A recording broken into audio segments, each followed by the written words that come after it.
Mohamed Yahyaoui, un ancien collègue de Canal Algérie, cinéaste. Vous êtes cinéaste pour le Crespiaf. On va expliquer aussi à nos amis donc téléspectateurs qu'est-ce que le Crespiaf. D'abord, merci d'être là. Je vous en prie. Vous avez une tenue adéquate. On a l'impression que vous venez d'un safari. Écoutez, je suis un petit peu frileux, oui. Je suis habitué au climat tropical de l'Afrique et donc quand je viens ici, avec l'humidité, ça me donne un petit peu de...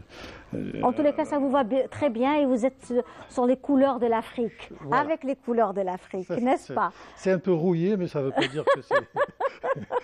c'est une couleur rouille, mais ça ne veut pas dire que c'est... Marhaba bik, cher ami, c'est un plaisir. Un plaisir partagé, moi aussi. Alors, cher Mohamed Yahyaoui, vous êtes donc passionné par le monde de l'audiovisuel, le documentaire par excellence, et vous avez fait un travail, justement, vous travaillez également pour aussi Canal Algérie et aussi pour donc le Crespiaf, ce centre de recherche lié à l'Afrique que nous avons donc en Algérie. Nous sommes fiers d'avoir ce centre qui est sous la houlette de M. Slimane Hachi, que l'on salue aujourd'hui, n'est-ce pas? Et qui est absent et qui s'excuse beaucoup, et c'est pour ça que je suis là. Normalement, je suis un petit peu son avatar, hein. Il aurait dû venir ici, mais il a été retenu, et il s'excuse beaucoup, beaucoup. Alors, justement, Mohamed Yahyaoui, vous avez aussi sillonné l'Afrique, vous avez fait pas mal de reportages liés à l'Afrique, liés au patrimoine. Oui. Matériel et immatériel. Alors, immatériel, surtout parce que, bon, l'Afrique, il faudrait quand même qu'on se remette en cause nous-mêmes et qu'on essaye de regarder un petit peu vers le sud et qu'on arrête de donner le dos à cette Afrique et regarder vers le nord. Donc, il faudrait, ce que j'essaye de faire, c'est juste rétablir nos liens qui nous unissent à tout le reste du continent, faisant partie de l'Afrique. Et donc, ce qui m'amène à parler de ce centre régional pour la sauvegarde du patrimoine immatériel africain. Oui. C'est un grand honneur pour l'Algérie d'abriter ce centre. Il y en a 7 dans le monde. Hein. Oui. Et nous sommes le 7e, sous la classification de l'UNESCO catégorie 2, c'est-à-dire qu'on travaille sous l'égide de l'UNESCO. On n'est pas directement avec l'UNESCO, et on s'occupe donc du patrimoine. L'Algérie a toujours été active avec l'UNESCO en matière de patrimoine. Nous sommes les premiers à contribuer à cette convention sur le patrimoine immatériel africain, et tout naturellement, on nous a affecté donc ce centre qui est à l'échelle régionale africaine. Une revue. Alors cette revue-là a été faite à l'occasion de l'inauguration du centre de ce Crespiaf en mars 2019. Oui. Et ça a coïncidé avec la réunion de tous les autres centres du monde à Alger, et nous avons organisé, enfin, M. Slimane Hachi et son équipe a organisé cette exposition qui concerne 23 pays africains et qui parle de leur un sujet sur le patrimoine immatériel pour chaque pays. Il y en a 23. Bien, donc chacun avec sa spécificité, la musique, le balafon, voilà, les festivités. Oui. Il y a les rituels, il y a le savoir-faire culinaire. Très intéressant, c'est une revue. Est-ce qu'elle est disponible, cette revue? Comment peut-on la voir? Eh bien, il faut venir chez nous au Crespiaf, qui se trouve à côté de Dar Abd el-Latif. Juste en bas de Dar Abd el-Latif, juste à côté du musée des Beaux-Arts. Qui est l'INELMA. Ça, c'est nous, c'est l'Algérie. Comme patrimoine UNESCO, oui. Mais il n'y a pas que ça. Il y a beaucoup plus. Il y a l'Imzad, il y a le Rkeb et le pèlerinage. Il y a le couscous. Et ce qui m'amène à Ahlil. Le couscous, ça m'amène à parler d'un sujet qui nous tient beaucoup à cœur, et surtout M. Slimane Hachi a beaucoup insisté sur le fait que nous nous intéressons maintenant au patrimoine immatériel partagé. Par plusieurs pays. L'Imzad, ce n'est pas que l'Algérie, ce n'est pas que Tamanrasset, c'est le Mali, le Niger, c'est Agadez, c'est Arlit, donc c'est tout ce monde-là. La même chose avec le couscous.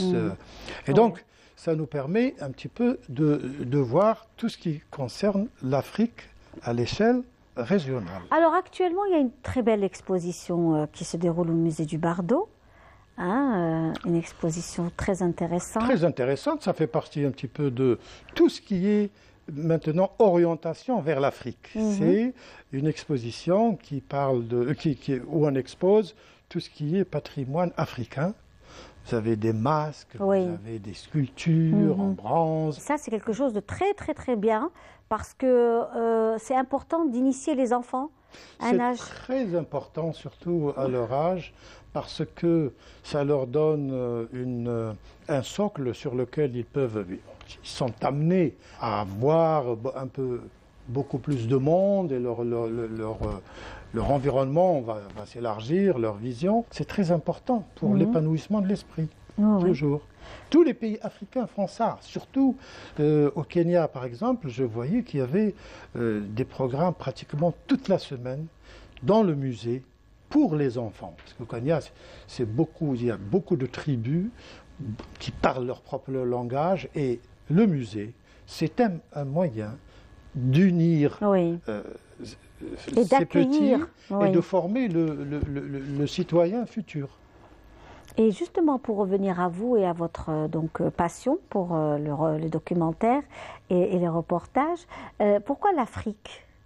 Alors pourquoi l'Afrique? C'est une question toute simple, parce que je considère que je fais partie de ce continent. Notre Afrique a été toujours masquée, on nous a toujours présenté des visions autres que ce qu'est vraiment l'Afrique. Vous savez, la plupart des pays ont été colonisés, à part peut-être l'Éthiopie qui n'a jamais été colonisée. Alors qu'est-ce qu'on nous apprend? Regardez, on nous a toujours dit le Sahara, c'est au sud du Sahara, c'est l'Afrique, mais au nord, c'est vous, et vous n'avez rien à voir avec l'Afrique. Alors que c'est totalement faux. Le désert, le Sahara, c'est justement un espace de relation, de lien qui unit le nord avec le reste du continent. C'est clair, bien sûr. Alors pourquoi l'Afrique? Parce que c'est très beau l'Afrique, c'est authentique, très authentique. Aujourd'hui, il y a aussi cette possibilité, peut-être qu'il y a un peu plus d'accessibilité pour aller, il y a cet intérêt aussi que nous avons aujourd'hui grâce à la science et à la connaissance. Bien sûr, cet intérêt... On s'intéresse un peu plus à notre continent grâce aux moyens de communication. Et puis c'est aussi une prise de conscience de chez nous, parce que l'Afrique a toujours été ouverte pour nous. Quand je vais en Afrique, tout le monde connaît les Algériens, surtout les anciens politiciens. Lorsque, vous savez, j'étais en train de me promener dans un parc, un peu le Palais du Peuple, l'équivalent du Palais du Peuple à Addis Abeba, et je déambulais à travers les allées, les arbres, et puis au pied de chaque arbre, il y a le nom d'un président qui a planté l'arbre. Et je tombe sur Ahmed Ben Bella et son arbre en face de lui. Et donc, on nous connaît. Le problème, c'est que nous avons été, avec les affres de la colonisation, acculturés, on nous a orientés, on nous disait que nos ancêtres étaient les Gaulois et qu'on n'avait rien à voir avec les Africains. Heureusement, maintenant, on commence à prendre conscience, et je le vois, je le sens, c'est assez apparent, on est africain à part entière. Il y a cette culture, il y a cette envie de s'intéresser aussi même aux vêtements, au travail donc des artisans. Oui, parce que donc il y a un grand retour. C'est des lieux d'inspiration. Les Américains, les designers européens, occidentaux, américains viennent en Afrique pour s'inspirer, pour avoir un peu... pour sortir des carcans établis et pour trouver l'inspiration, pour faire une création autre que ce qui existe dans le monde occidental. Et c'est l'Afrique. Il y a une magie qui s'opère où on se sent soi-même, on est là avec tous ses sens. Et écoutez, là, vous êtes en train de me faire parler de ma passion. On oublie le Crest-Piaf. Oui, mais c'est aussi lié. Hein, donc c'est vraiment lié, puisque les documentaires que vous réalisez sont aussi pour ce centre. Alors, à ce sujet, nous allons faire des films. Je vais faire des films pour le Crespiaf à propos de tout ce patrimoine immatériel. Nous allons faire Lucie. Oui. Vous savez, le fameux squelette qui a été découvert, ancêtre de l'humanité, en Éthiopie.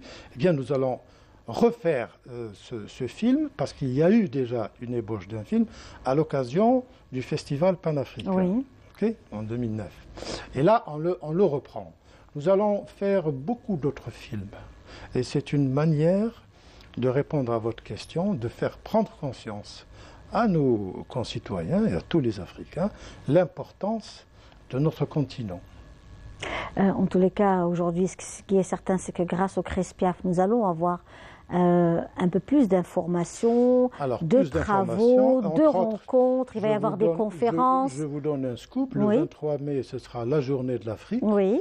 Et là, cette exposition que vous avez montrée tout à l'heure à travers ce catalogue, elle va ressurgir. Et ce sera une exposition itinérante. Nous allons la faire déplacer à Oran, Constantine, à Annaba, après la journée de l'Afrique, le 23 mai. Il faut savoir aussi que, le centre étant ici à Alger, nous nous apprêtons à former les responsables des pays africains dans le domaine du patrimoine immatériel, à faire leur inventaire. Vous savez qu'il y a un protocole, il y a des procédures qui ne sont pas aussi simples qu'on le croit. Et donc, on les aide à faire leur propre inventaire sur leur propre patrimoine immatériel. Et ça, c'est aussi une façon aussi de garder, de préserver le patrimoine, n'est-ce pas? Préserver, promouvoir. Il y a des...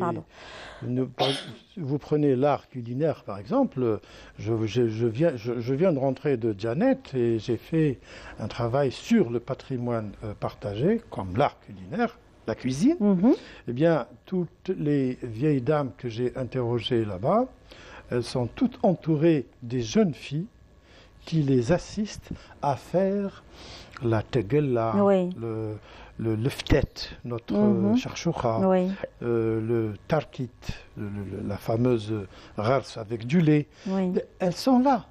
Et donc, ça ressurgit. Il y a un legs, en fait. Et oui, la transmission se fait tout naturellement. Il y a des personnes âgées maintenant qui ne veulent pas consommer de produits conservés, de conservation. Vous savez, les tomates en conserve.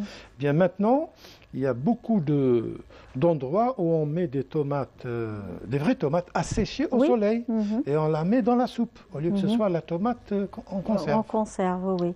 Voilà, c'est un retour aux produits naturels. Absolument. Aux produits naturels. Donc, qu'est-ce qu'on pourrait, pour ceux qui nous suivent cet après-midi et qui souhaiteraient venir au Crespiaf, qu'est-ce qu'on pourrait découvrir aujourd'hui dans ce centre? Est-ce qu'il y a des expos? Est-ce qu'il y a des choses? Matériellement, puisqu'on est dans l'immatériel, on ne peut pas leur montrer grand chose. Je crois qu'ils devraient attendre qu'on organise cette exposition itinérante. On peut aussi, évidemment, on peut les renseigner sur tout ce qui se fait dans les autres pays africains. Bien sûr, on est à leur disposition, ça nous ferait énormément plaisir que les gens viennent et se renseignent. Parce qu'on entend très peu parler de ce centre et ô combien important. Écoutez, on a commencé la première exposition en mars 2019. Et juste après, il y a eu le Covid, il y a eu les changements, etc. Et jusqu'à maintenant, on est toujours en train de patauger, malheureusement. Mais vous avez remarqué qu'il y a quand même un réveil, on en discutait tout à l'heure. Merci beaucoup, Mohamed Yahyaoui. Merci d'avoir été parmi nous aujourd'hui dans notre émission Notre Algérie. On a pu découvrir, avoir déjà une notion sur ces centres de Crespiaf. On va encore piocher davantage et pourquoi pas en faire des reportages et découvrir davantage les objectifs essentiels de ce centre-là. Qui est certainement, ça reste quelque chose de très très intéressant. Et vous disiez aussi qu'au TNA, il va y avoir un beau rendez-vous ce week-end, ce samedi. Ce samedi, je reviens d'une conférence de presse qui a été donnée par l'ambassadeur de Tanzanie au TNA. Et c'est à l'occasion de la fête nationale de leur indépendance. Donc c'est du 4 au 9. Du 4 au 9. Ben écoutez, Voilà. c'est parfait, le rendez-vous est pris. Merci beaucoup.